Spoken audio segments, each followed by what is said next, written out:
You know you are a sexual nine when you feel most alive when in sync with a close other, romantic partner, friend, or a soulmate figure. You often lose track of your preferences, your voice, or your boundaries in the flow of trying to aim for connection. You crave harmony in your closest bond more than being seen or asserted as a separate self. You tend to idealize connection and may notice subtle ways you give yourself away to preserve intimacy. You struggle to show up fully with your own opinions or needs out of a fear of disrupting the union. Your body often softens or subtly leans forward during close moments, blurring the line between you and the other. Conflict feels threatening to the relational bond and is avoided by adapting or merging. You carry a deep, unspoken longing to be fully known, but fear that doing so will make you unlovable.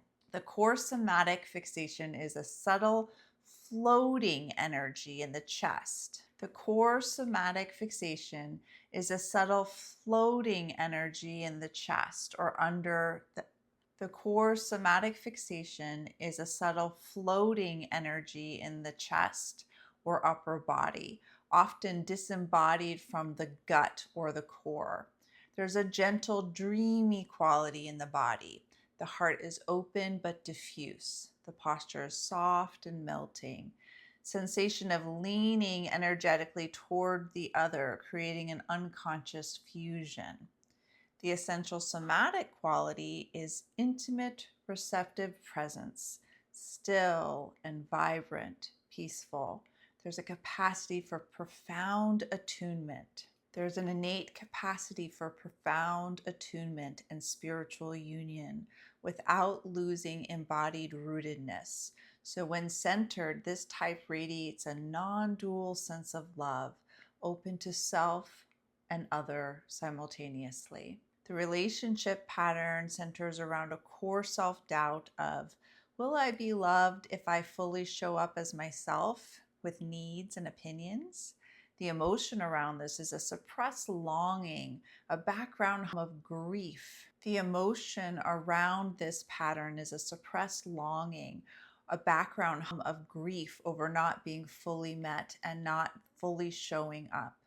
The behavior that accompanies this is merging with the partner's identity or desires, adapting silently to avoid conflict or disconnection, and idealizing the connection even at the cost of truth or self-expression.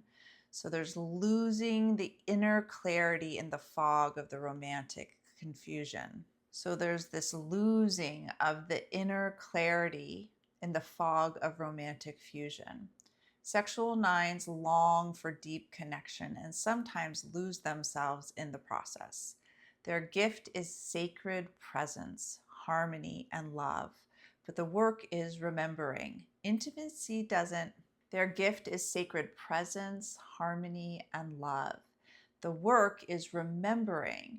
Intimacy doesn't require disappearance. Comment below if you recognize yourself or someone you love in the sexual nine description. I'd love to continue the conversation.